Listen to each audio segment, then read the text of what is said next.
The Digital India initiative of the BJP-led NDA government clearly seems to be under fire. Industry players, e-com firms and internet entrepreneurs allege that the Digital India campaign of the government so far seems to be all words with no or little action on ground.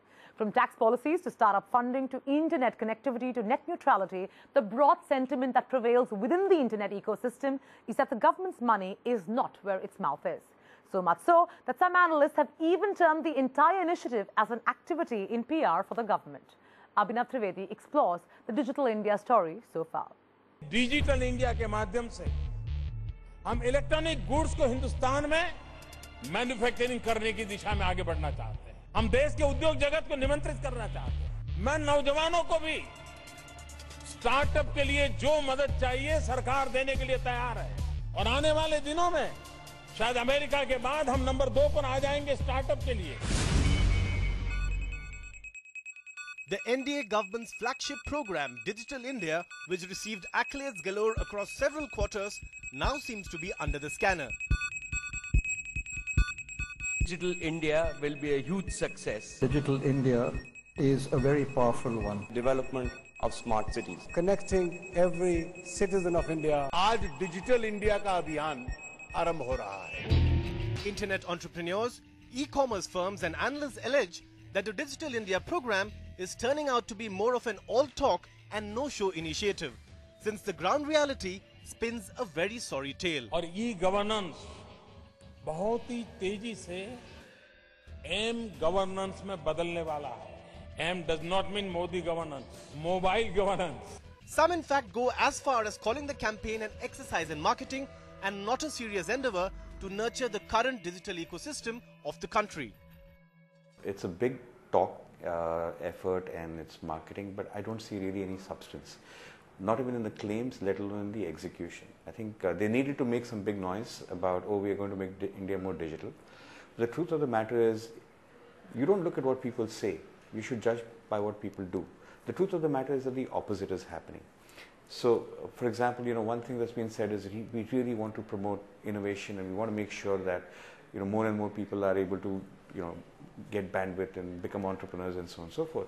But the reality is that when it comes to bandwidth, people are being slowed down, firms are being allowed to slow down people. Well, there are some concerns about the way the Digital India project is being rolled out. So, for example, when Digital India was announced, all we saw was telecom operators making statements about how much money they're going to spend on increasing access, right?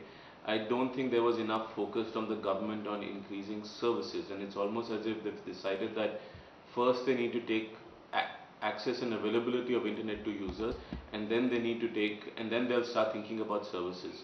Frankly, these things have to happen simultaneously. The Digital India initiative is supposed to give an impetus to the startup ecosystem, e-commerce players, as well as resolve issues such as internet penetration and connectivity, and finally execute the smart city project. Here's what has actually taken place so far. Beginning with startups. A startup fund of 10,000 crores was allocated in 2014 in the interim budget. An additional 1,000 crores was further allocated this year for IT-enabled startups. The industry, however, claims that there seems to be no clarity on whether the 1,000 crore allocation in 2015 was a part of the 10,000 crore allocated in 2014, or if this is a completely separate fund. Entrepreneurs are of the opinion that more than the funds, tax leniency is the need of the hour. Angel tax, which is a tax imposed on every angel fund received by a startup, is still a huge hurdle, something the government has not bothered to do away with, despite the solemn pledge towards nurturing the startup ecosystem. It's just that if you look at the plans for investing 10,000 crores in startups, which was announced when this government announced its first budget, where has that money gone? We haven't seen any of it being allocated. We don't have an India fund for investing in startups the way Singapore does. There is a challenge in terms of angel investor tax. Because what they're saying is it is fair value of the company as opposed to the valuation at which the investors came and invested in the company. We have made several representations. That is a problem which is definitely haunting the industry at this point of time, because To a certain extent, we have also seen some companies migrating out of India because of this particular challenge that is there. Moving on to e-commerce, the industry alleges that despite all its effort to seek clarity on how e-commerce firms should deal with sales tax, given that each state has a different taxing mechanism, the government is ambiguous and has not paid heed to the concerns raised by this fledgling industry. I would say uniformity in terms of tax understanding is specifically interstate. So where is the source of sale, where is the recipient of sale, and where is the platform located. So there is a multiple complexity.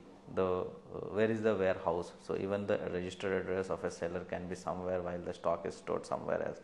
So there are multiple issues. So many companies set up different warehouses at different states so that they are compliant with the state tax laws there.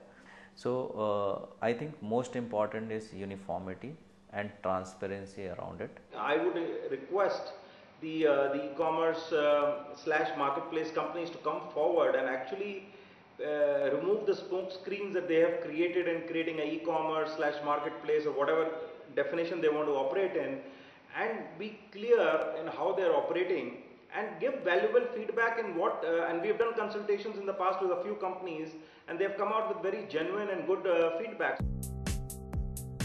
As far as increasing internet connectivity is concerned, industry bodies opine that while intent has been expressed, no clear roadmap has been drawn so far to achieve the same.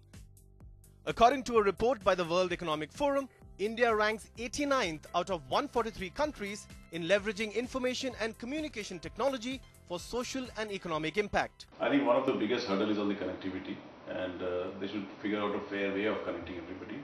And the biggest challenge to connectivity is a successful implementation of NOFM. Number two, on the e-governance sides, there is a lot of onus on the states to create content and services. And there we've seen in the past that some states go ahead with a lot of services, other states are completely lagging behind.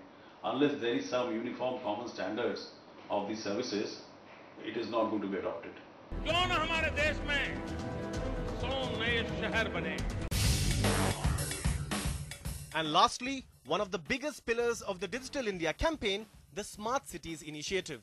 While 7,060 crores has been sanctioned for 100 smart cities, the definition of what exactly a smart city is and entails is as ambiguous as ever. What is the constituent of a smart city? What does a smart city comprise of? Has not yet been defined in any of the documents. Will a smart city have Wi-Fi? If yes, then put it down in the requirement document and make sure that even the non-smart cities like Delhi and others have some Wi-Fi connectivity. So we are not very sure what a smart city is made up of, and everybody is trying to now figure out what a smart city is, and again there is this mad rush for accessing government funds without any plan. If we look at India's digital strength today, we rank 125th in the world in terms of broadband penetration, even below Bhutan. In the wireless broadband segment, India is ranked at 113th in the world with a penetration of 3.2%. To make matters worse, the National Optical Fibre Network project, which aims to spread broadband across 2.5 lakh village panchayats by the end of 2016, has already missed its first deadline of completing rollout in 50,000 panchayats by March 2015. Given these figures, it isn't an overstatement when one says that the Digital India campaign needs more action on ground than just words.